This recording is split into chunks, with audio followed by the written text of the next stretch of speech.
How do they get the balls to roll uphill? All right? How do they get the balls to roll uphill? Now, I'm going to help you because I'm a nice guy. There's no reverse photography. There's no magnets. There's no strings. And there's no air. Somebody suggested that. I was like, man, that's a really good suggestion. But there's none of that.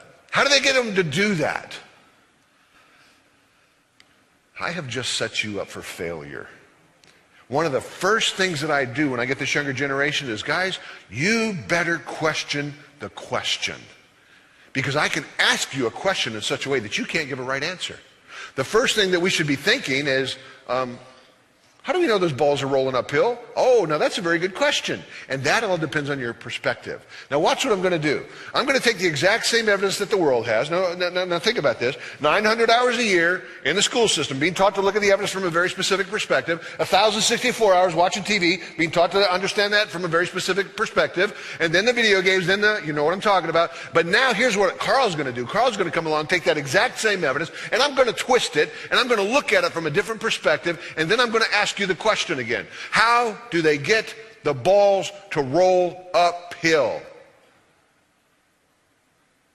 They don't. But when you look at them from a certain perspective, it sure looks like it, does it not? Christian, that's the issue in our culture today. This is not an evidential problem. Oh, the evidence proves this. No, it does not. Evidence is interpreted through a worldview.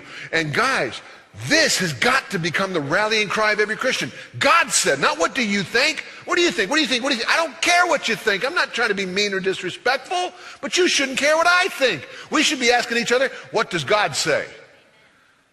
This is his word. He knows. He told us what happened. His word is true from the New Testament on. No. The beginning. But we don't look at it like that because we've been deceived by the world.